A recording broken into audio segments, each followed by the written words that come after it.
พร้อมนี้ประธานสภาแห่งชาติแห่งสาธารณรัฐประชาธิปไตยประชาชนลาวก็ได้เข้าเยี่ยมคำนับพระบาทสมเด็จพระวชิรเกล้าเจ้าอยู่หัวและพระบาทสมเด็จพระนางเจ้าและสมเด็จพระนางเจ้าพระบรมราชินีแห่งราชอาณาจักรไทย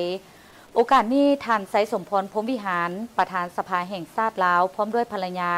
ได้เข้าเยี่ยมคำนับพระบาทสมเด็จพระวชิรเกล้าเจ้าอยู่หัวและสมเด็จพระนางเจ้า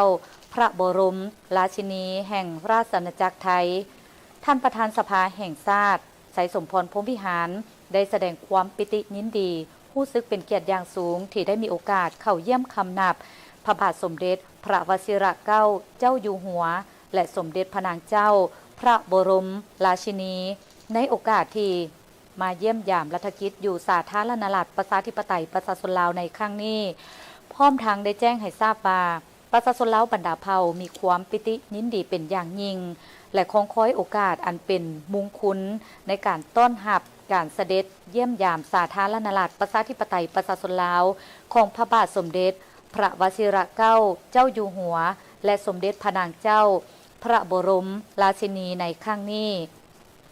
โอกาสอันเป็นสิริมงคลในครั้งนี้สองฝ่ายได้ตีราคาสูงต่อสายพัวพันมิตรภาพและการร่วมมืออันใกล้ชิดระหว่างสาธารณรัฐประชาธิปไตยประชาชนลาวและราชอาณาจักรไทยที่ได้รับการเสริมขยายและพัฒนาอย่างต่อเนื่องตลอดมาซึ่งได้แสดงออกในการแลกเปลี่ยนการเยี่ยมยามของประมุขรัฐทั้งสองประเทศก็คือการนำในระดับต่างๆพร้อมนั้น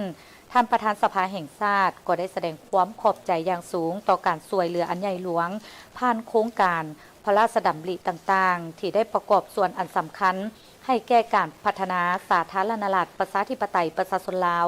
นำเอาผลประโยชน์ตัวจริงมาสู่ประชาชนลาวประธานสภาแห่งชาติลาวได้แจ้งให้พระบาทสมเด็จพระวชิรเกล้าเจ้าอยู่หัวแห่งราชอาณาจักรไทย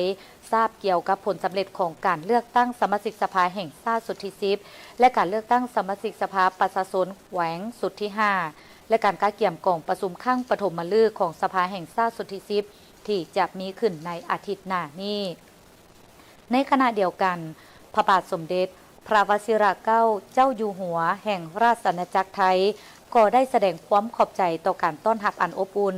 และแสดงความปิติยินดีเป็นอย่างยิ่งที่ได้เสด็จเยี่ยมยามสาธารณรัฐประชาธิปไตยประชาชนลาวในครั้งนี้พร้อมทั้งอวยพรให้สายพัวพันมิตรภาพและการร่วมมือที่มีมูลเสื้ออันดีงามระหว่างสองประเทศไทยลาวก็คือระหว่างองค์การนิติบัญญัติของสองประเทศจงเจริญหุ่งเหืองและแตกดอกออกผลยิ่งขึ้นเพื่อผลประโยชน์ของประชาชนสองชาติไทยลาว